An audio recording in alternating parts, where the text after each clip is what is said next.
El lunes que Teresa no subió al autobús, sus hijos me esperaban en la terminal. El hombre sostenía una fotografía mía. La mujer llevaba una carpeta con varios recibos bancarios. Ninguno preguntó si yo sabía dónde estaba su madre. Querían saber qué había hecho con su dinero. Hasta ese momento yo pensaba que mi mayor error había sido detener el autobús en lugares abandonados.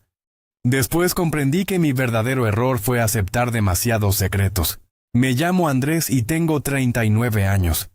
Durante 11 años conduje autobuses interprovinciales para una pequeña empresa. Mi recorrido comenzaba en San Marcos. Después cruzaba 4 pueblos y terminaba en Puerto Claro. El viaje duraba casi 5 horas. Los lunes eran los días más tranquilos. La mayoría de los pasajeros eran comerciantes, profesores, enfermeros y agricultores. Casi todos conocían la ruta de memoria. Teresa apareció por primera vez a comienzos de febrero. Subió a las 6:10 de la mañana. Era una mujer delgada de unos 75 años. Tenía el cabello blanco y corto, llevaba un cardigan color vino. Debajo usaba una blusa crema y una falda verde oscura. No llevaba bastón, pero caminaba con mucho cuidado. También cargaba un bolso marrón contra el pecho. Pagó todo el trayecto. Después pidió el asiento número 7. Ese asiento estaba detrás de la primera fila. Desde allí podía observar la carretera sin estar demasiado cerca de mí. Durante la primera hora no dijo una sola palabra. Solo miraba por la ventana. A las 7:20 se levantó. Se acercó mientras yo reducía la velocidad en una curva. Teresa me preguntó si todavía existía la parada de la higuera. Le dije que la banca seguía allí. También le expliqué que ya nadie utilizaba ese lugar. Ella apretó su bolso y me pidió bajar durante 2 minutos. Le respondí que no era una parada oficial. Teresa no discutió y regresó a su asiento. Seguí conduciendo durante varios minutos. Cada vez que miraba el espejo, ella estaba observándome. Nunca he sido bueno para decir que no. Siempre creo que un pequeño favor puede evitar un conflicto. Esa debilidad ya me había causado problemas. Sin embargo, aquella mañana volví a cometer el mismo error. Cuando llegamos a la higuera, detuve el autobús. La parada estaba junto a un árbol enorme. Solo quedaban una banca de cemento y un camino cubierto de maleza. No había casas cerca. Teresa bajó con su bolso. Caminó lentamente hasta la banca. Después se inclinó y colocó algo debajo. Regresó antes de que pasaran 2 minutos. Cuando volvió a subir, le pregunté si había perdido algo. Ella negó con la cabeza. Me dijo que estaba devolviendo una cosa. No quiso explicar nada más. Anoté la detención como una revisión rápida del vehículo. Esa fue mi primera mentira. La semana siguiente Teresa regresó a la misma hora. Llevaba el mismo bolso y el mismo cardigan. Pagó todo el recorrido. También pidió nuevamente el asiento número 7. Esta vez me entregó el dinero junto con el boleto anterior. Me pidió que escribiera la fecha detrás. Le expliqué que el nuevo boleto ya tenía fecha. Teresa respondió que quería conservar el anterior.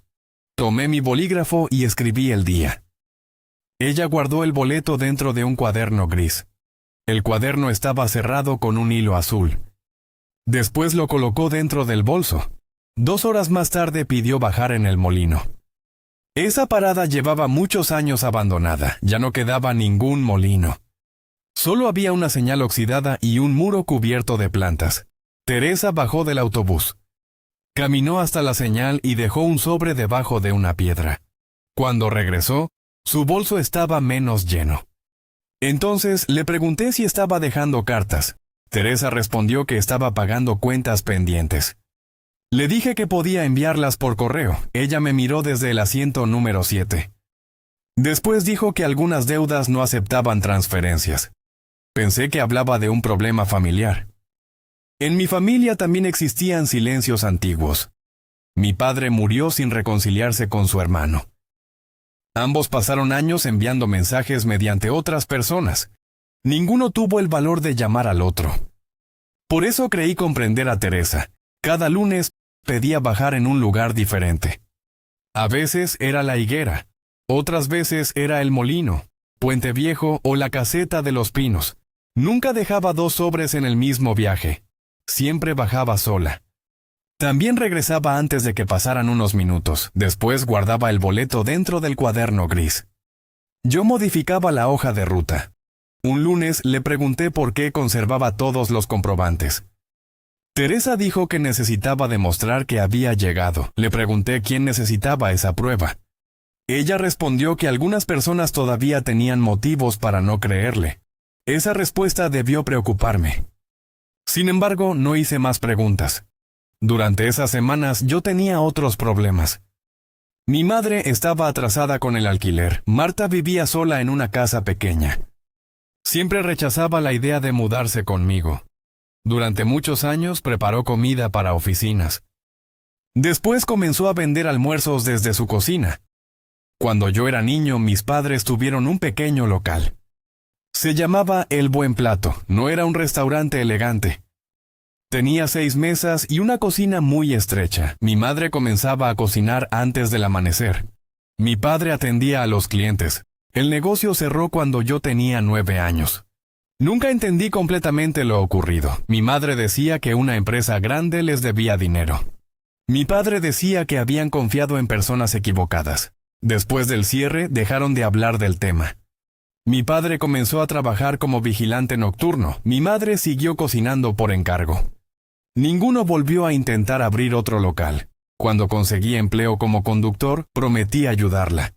Sin embargo, casi siempre llegaba tarde. Yo también tenía la costumbre de prometer más de lo que podía cumplir. Teresa pareció darse cuenta. Con el paso de los viajes comenzó a hablar conmigo. Nunca contaba demasiado sobre su vida. Mencionó que su esposo había administrado una fábrica de herramientas. También dijo que había muerto 8 años antes. Teresa tenía 2 hijos. Julián era el mayor y Verónica vivía en otra ciudad. Una mañana me dijo que sus hijos querían mantenerla encerrada en casa. Yo respondí que quizá estaban preocupados. Teresa dijo que cada hijo temía algo diferente. Verónica temía que ella sufriera una caída. Julián temía que ella comenzara a hablar. Teresa no sonrió cuando dijo eso. Un lunes de abril ocurrió algo diferente. Un inspector de la empresa viajaba como pasajero. Cuando nos acercamos a Puente Viejo, Teresa se levantó. Yo moví la cabeza para indicarle que no podía detenerme. Ella comprendió y regresó a su asiento. Durante el resto del viaje permaneció en silencio. Al llegar a Puerto Claro, esperó hasta que todos bajaron. Después colocó un sobre el tablero. Me dijo que ese sobre debía quedar aquel día. Yo respondí que no podía entregarlo por ella. Teresa aclaró que no me estaba pidiendo eso. Solo necesitaba que la dejara bajar. Le recordé que podía perder mi trabajo. Teresa respondió que mi trabajo era importante. Después añadió que yo ya había mentido por ella. Esa frase me molestó porque era cierta. Había registrado las detenciones como revisiones. También había cambiado varios minutos en las hojas de ruta. Nunca recibí dinero de Teresa. Sin embargo, había ocultado lo que estaba haciendo. Le dije que no volvería a detenerme. Teresa guardó el sobre dentro del bolso. Después aseguró que la siguiente parada sería la última. Yo no le creí. Durante toda la semana pensé en informar al supervisor. También pensé en negarme por completo. No hice ninguna de las 2 cosas. El lunes siguiente, Teresa subió a las 6:10. Esa mañana llevaba una blusa azul. Su bolso parecía más pesado que de costumbre. No habló hasta que llegamos a Puente Viejo. La parada estaba junto a una carretera cerrada. Detuve el autobús. Teresa bajó con un sobre en la mano. Caminó hasta una señal de madera. Después se arrodilló con dificultad. Los pasajeros comenzaron a inquietarse. Un hombre preguntó por qué habíamos parado. Le dije que Teresa había olvidado algo. Esa fue otra mentira. Teresa tardó casi 4 minutos. Cuando regresó, estaba pálida. Se sujetó de la puerta para subir. Yo la ayudé a llegar hasta su asiento. Le ofrecí agua. Teresa bebió unos sorbos y abrió el cuaderno gris. En una página había una lista de nombres. Solo alcancé a leer uno. Era el nombre de mi madre. Marta Rojas aparecía escrito con tinta azul. Le pregunté por qué conocía a mi madre. Teresa cerró el cuaderno de inmediato. Me dijo que no podía hablar dentro del autobús. Yo exigí una explicación. Teresa respondió que me la daría la semana siguiente. No aceptó decir nada más. Al llegar a Puerto Claro, dejó su boleto sobre el tablero. Me pidió que lo guardara. Le recordé que siempre se llevaba sus comprobantes. Teresa dijo que esta vez necesitaba que yo lo tuviera. Guardé el boleto en el bolsillo de mi camisa. Ella se alejó sin despedirse. El lunes siguiente llegué temprano. Miré la entrada de la terminal desde las 6 de la mañana. A las 6:10, Teresa no apareció. Esperé 5 minutos antes de cerrar las puertas. Pensé que quizá estaba enferma. También creí que regresaría la semana siguiente. Cuando volví a San Marcos, 2 personas me esperaban. Eran Julián y Verónica. Julián se acercó primero. Era un hombre robusto de casi 50 años. Llevaba un saco azul oscuro. En la mano sostenía una fotografía impresa. En la imagen aparecía yo junto al autobús. Teresa estaba subiendo detrás de mí. Julián preguntó si yo era Andrés. Después se presentó como el hijo de Teresa. Verónica permaneció unos pasos atrás. Llevaba una carpeta contra el pecho. Ella explicó que Teresa había sufrido una crisis en su casa. Ahora se encontraba internada. Le dije que lo lamentaba. Julián no respondió. Abrió la carpeta y mostró varios recibos. Teresa había retirado dinero cada lunes. Todos esos días había viajado conmigo. Julián quería saber dónde estaba ese dinero. Le expliqué que su madre dejaba sobres en la carretera. Julián soltó una risa breve. Preguntó quién recibía esos sobres. Yo respondí que no lo sabía. Entonces dijo que su madre había comenzado a confundirse. También insinuó que yo me había aprovechado. Verónica parecía menos segura. Dijo que solo quería comprender lo ocurrido. Yo repetí que Teresa escondía sobres en paradas abandonadas. Julián afirmó que presentaría una denuncia. Varias personas de la terminal comenzaron a mirar. Mi supervisor salió de su oficina. Julián le entregó una copia de la denuncia. Esa misma tarde fui suspendido. La empresa revisó mis hojas de ruta. Encontraron cada detención que yo había ocultado. Mi supervisor no gritó. Habló con una calma que hizo todo más difícil. Me dijo que podrían defenderme si yo hubiera registrado las paradas. Después preguntó por qué había mentido. Le respondí que intentaba ayudar a Teresa. Él dijo que también esperaba que nadie descubriera mis cambios. No pude negarlo. Me quitaron las llaves del autobús. Cuando salí de la terminal, llamé a mi madre. No le conté todos los detalles. Solo pregunté si conocía a una mujer llamada Teresa. Mi madre guardó silencio. Después preguntó si se trataba de Teresa Valdés. Yo no conocía su apellido. Le describí el cabello blanco y el cardigan color vino. Mi madre comenzó a respirar con dificultad. Me preguntó dónde la había visto. Le dije que viajaba en mi autobús. Entonces me pidió que me alejara de esa familia. Dijo que ya nos habían quitado demasiado. La llamada terminó antes de que pudiera preguntar algo más. Esa noche revisé el boleto de Teresa. En la parte posterior había una frase escrita con lápiz.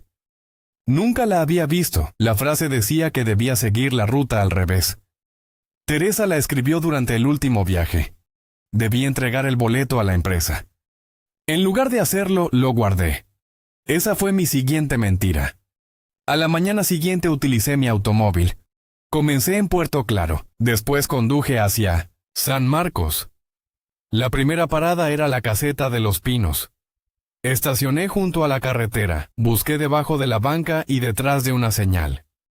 No encontré ningún sobre. Cuando regresaba al automóvil, un hombre mayor salió de una casa. Me preguntó qué estaba buscando. Le expliqué que Teresa había dejado un sobre allí. El hombre reconoció su nombre. Se llamaba Ramiro. Había trabajado como mecánico en una fábrica de herramientas. Teresa lo llamó varias semanas antes. Le indicó que esperara después del paso del autobús. Dentro del sobre había dinero y una carta. El dinero correspondía a una liquidación pendiente. Ramiro dijo que la empresa nunca le pagó la cantidad completa. También dijo que Teresa no quiso verlo. Él había pedido escuchar la verdad directamente. Teresa prefirió dejarla escrita. Le pregunté por la empresa. Ramiro dijo que se llamaba Talleres del Norte. Mi madre había trabajado para esa empresa. Sentí una presión en el pecho. Le pregunté qué había ocurrido. Ramiro explicó que los dueños escondieron dinero antes del cierre. Yo le pregunté si Teresa era una de las dueñas. Ramiro dijo que era la esposa del propietario. También aseguró que ella ayudaba con las cuentas. Teresa sabía mucho más de lo que admitía. Ramiro no quiso entregarme su carta. Sin embargo, me permitió fotografiar el sobre vacío. En una esquina aparecían sus iniciales y una fecha. Después seguí hacia la higuera. Debajo de la banca encontré una banda de papel. Era igual a las que Teresa usaba para ordenar el dinero. Dentro había un número telefónico. Llamé desde el lugar. Una mujer llamada Elena respondió. Su padre también había trabajado en Talleres del Norte. Teresa dejó un sobre para ella. El dinero correspondía a descuentos hechos durante varios años. La empresa decía que esos descuentos eran para un fondo de vivienda.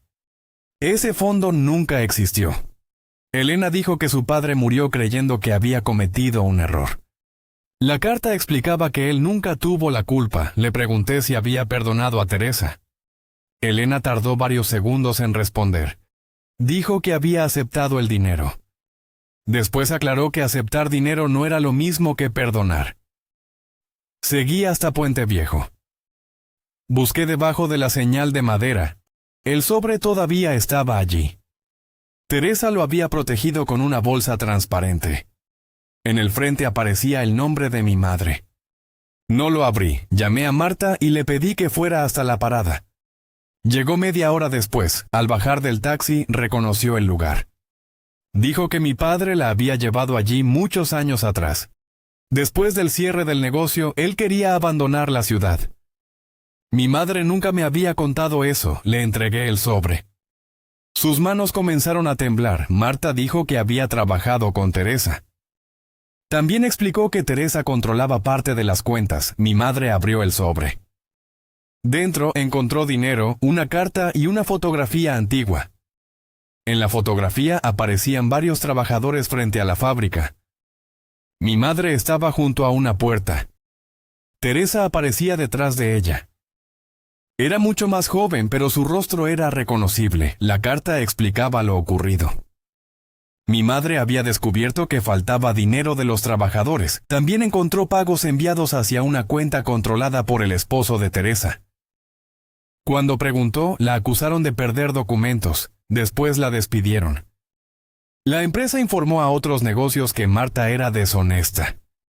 Mis padres perdieron varios contratos. El buen plato dependía de esos clientes. Sin ingresos suficientes, tuvieron que cerrar. Mi padre comenzó a trabajar durante las noches. Mi madre siguió cocinando desde casa. Ambos pasaron años culpándose por el fracaso. Teresa admitía que conocía la verdad. También reconocía que había cambiado una fecha en un registro. Ese cambio permitió culpar a mi madre. La carta explicaba que Teresa había sentido miedo. Su esposo controlaba la empresa, la casa y el dinero. Teresa decía que intentaba proteger a sus hijos. También admitía que esa explicación no reparaba ningún daño. Había elegido guardar silencio. Le pregunté a mi madre si aceptaría el dinero. Ella dijo que no lo sabía. Yo respondí que Teresa había destruido nuestro negocio. Marta dijo que su esposo había tomado las decisiones. Le recordé que Teresa había colaborado. Mi madre aceptó que eso también era cierto. Después miró el puente cerrado. Dijo que por esa razón no sabía qué hacer. Tomé fotografías de la carta. Mi madre me pidió borrar las páginas más personales. Le expliqué que necesitaba defenderme. Ella respondió que no podía utilizar toda su historia. Me dijo que podía mostrar la parte relacionada con los sobres. No quería que todos conocieran lo ocurrido con mi padre. Yo me enfadé. Le dije que su silencio también me había dejado indefenso. Marta respondió que yo había falsificado los registros por decisión propia. Terminamos discutiendo junto a la carretera. Nos marchamos sin resolver nada. Esa noche Verónica me llamó. Había encontrado mi número en los registros. Julián no sabía que estaba hablando conmigo. Le pregunté por Teresa. Verónica dijo que seguía internada y no podía hablar. Le expliqué que había encontrado varios destinatarios. Verónica respondió que ella había encontrado el cuaderno gris. Julián lo tenía guardado. También conocía parte de su contenido. Nos reunimos en una cafetería cerca del hospital. Verónica llevó fotografías del cuaderno. Cada página contenía un nombre, una cantidad y una parada. También había una columna llamada Recibido. Algunos nombres tenían una marca azul.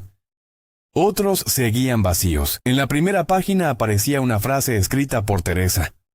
La frase decía que devolver dinero no reparaba el daño. Verónica explicó que su madre había vendido un terreno.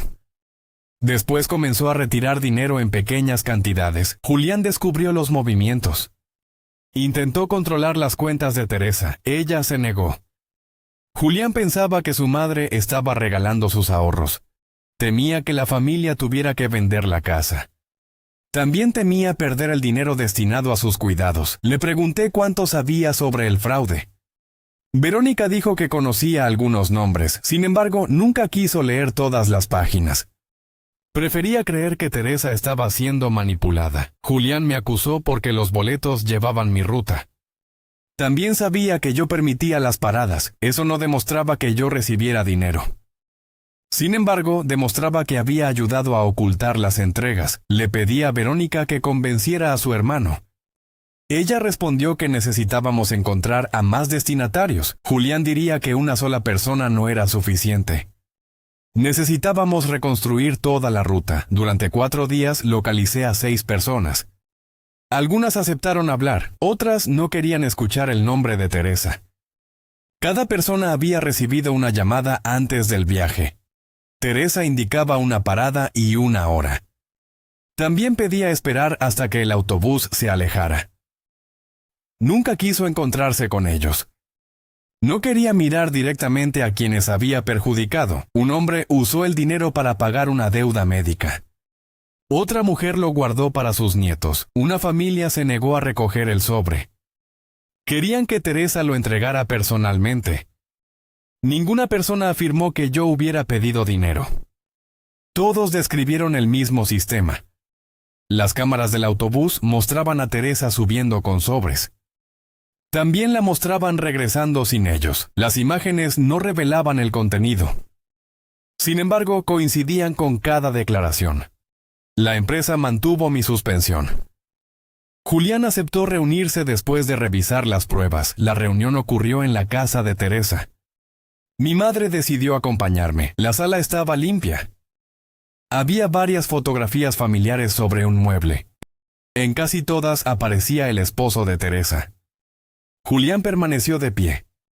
Dijo que su madre estaba enferma. Según él, no podía decidir sobre esas cantidades. Mi madre colocó el sobre la mesa. Después dijo que Teresa estaba consciente cuando cambió su registro. Julián reconoció el nombre de mi madre. Entonces comprendió quién estaba frente a él. Marta dijo que era la mujer que su padre había llamado ladrona. Julián miró a Verónica, después insistió en que nada demostraba mi inocencia. Según él, yo podía haber recogido los sobres más tarde. Le expliqué que trabajaba lejos de esas paradas. Verónica mostró los horarios y las grabaciones. Julián golpeó la carpeta contra la mesa. Dijo que Teresa había retirado casi todos sus ahorros. Mi madre respondió que parte de ese dinero nunca les perteneció. Julián se quedó en silencio. Después dijo que él era un niño cuando ocurrió todo. Marta respondió que también tenía un hijo pequeño. Julián preguntó qué esperaban que hiciera ahora. Mi madre dijo que debía comenzar retirando la acusación. También le recordó que había escondido el cuaderno. Julián se sentó. Por primera vez dejó de parecer enfadado. Solo parecía cansado. Admitió que encontró el cuaderno 2 meses antes. Vio los nombres y las cantidades. Pensó que Teresa estaba castigándose. También temió que dejara a la familia sin recursos. Verónica respondió que ese dinero provenía del daño causado. Julián dijo que no había tomado esas decisiones. Mi madre aceptó que él no era responsable del fraude. Sin embargo, sí era responsable de ocultar el cuaderno. Después abrió la carta. Leyó solamente la parte relacionada con los sobres. No compartió los detalles sobre mi padre. Tampoco leyó la falsa acusación completa. Marta dijo que yo nunca había recibido dinero. Después explicó que ella sí había recibido algo. Añadió que había llegado 30 años tarde. Julián preguntó cuánto dinero contenía el sobre. Mi madre lo empujó hacia él. Le dijo que podía contarlo si eso era lo único que entendía. Julián no tocó el sobre. Verónica comenzó a llorar en silencio. Yo esperaba sentir satisfacción. Sin embargo, no sentí ninguna victoria. Teresa seguía internada. Mi padre estaba muerto, el buen plato ya no existía. Ninguna cantidad podía devolver los años perdidos. Julián retiró la denuncia 2 días después. No pidió disculpas personalmente. Su abogado envió una carta a la empresa. Confirmó que habían identificado a varios destinatarios. También reconoció que no existían pruebas contra mí. La empresa levantó mi suspensión. Sin embargo, recibí una sanción por las paradas falsas. Perdí mi ruta durante 3 meses. También perdí el bono de puntualidad. Me asignaron viajes cortos. Mi supervisor dijo que no me sancionaba por ayudar. Me sancionaba por ocultar lo que hacía. Añadió que yo había decidido ignorar las reglas cuando nadie miraba. No discutí. Teresa murió una semana después. Nunca recuperó el habla. El funeral fue privado. Mi madre decidió no asistir. Yo tampoco fui. Verónica me llamó después. La familia encontró 10 sobres sin entregar. También encontraron documentos relacionados con el fraude. Algunos registros estaban incompletos. Otros habían desaparecido durante los años. Julián quería detener las devoluciones. Verónica quería continuar. Finalmente vendieron un almacén perteneciente a la familia. Utilizaron ese dinero para pagar varias cantidades pendientes. No todas las personas aceptaron. Algunas exigieron una disculpa pública. Julián se negó al principio. Dijo que no cargaría con las decisiones de su padre. Verónica respondió que reconocer la verdad no significaba cargar con todo. Significaba dejar de esconderla. La familia publicó una declaración breve. No mencionaron nombres, reconocieron que la antigua empresa había retenido pagos. También ofrecieron revisar los casos pendientes. La reparación nunca fue completa. Muchas personas ya habían muerto, otras no pudieron demostrar cuánto habían perdido. El dinero no recuperó empleos ni negocios. Mi madre mantuvo el sobre dentro de un cajón. Durante un mes no tomó ninguna decisión. Un día me llamó. Cuando llegué, el dinero estaba sobre la mesa. Marta dijo que aceptaría solamente una parte. Se quedaría con el valor de su liquidación. El resto volvería al fondo para los trabajadores. Le dije que podía necesitar ese dinero. Ella respondió que Teresa no decidiría cuánto valía su silencio. Después separó ambas cantidades. Usó una parte para reparar su cocina. Nunca volvió a abrir un restaurante. Comenzó a preparar almuerzos 2 veces por semana. Solo trabajaba para personas conocidas. Decía que no quería convertir otro sueño en una deuda. Nuestra relación también cambió. Durante años mi madre ocultó lo ocurrido para protegerme. Yo oculté las paradas porque quería proteger a Teresa. Ambos confundimos el silencio con una forma de cuidado. Ninguno estaba completamente en lo correcto. Verónica me entregó el cuaderno gris. Julián no quería conservarlo. Mi madre tampoco quiso recibirlo. Yo llevé una copia de las páginas a la empresa. Después devolví el original a Verónica. Nunca volví a detener el autobús fuera de una parada autorizada. Cuando alguien necesita ayuda, ahora lo registro. Cuando una persona me pide ocultar algo, hago más preguntas. No siempre respondo con amabilidad. Sin embargo, ya no acepto secretos que puedan afectar a otros. 3 meses después recuperé mi recorrido. El primer lunes miré el asiento número 7. Permaneció vacío durante todo el viaje. Nadie preguntó por Teresa. Al llegar a la higuera, reduje un poco la velocidad. La banca seguía debajo del árbol, no me detuve. Continué hasta Puente Viejo. Desde la carretera vi la señal de madera. Recordé a Teresa arrodillada junto al sobre. Había pasado sus últimos meses devolviendo dinero. También había evitado enfrentar a las personas. Su reparación ayudó a algunas familias. Sin embargo, llegó demasiado tarde para otras. Teresa dejó sobres en la ruta porque no pudo mirar a nadie a los ojos. Yo comprendí algo mientras conducía. Devolver el dinero fue solo una parte del camino. La otra parte era reconocer el daño sin esconderse.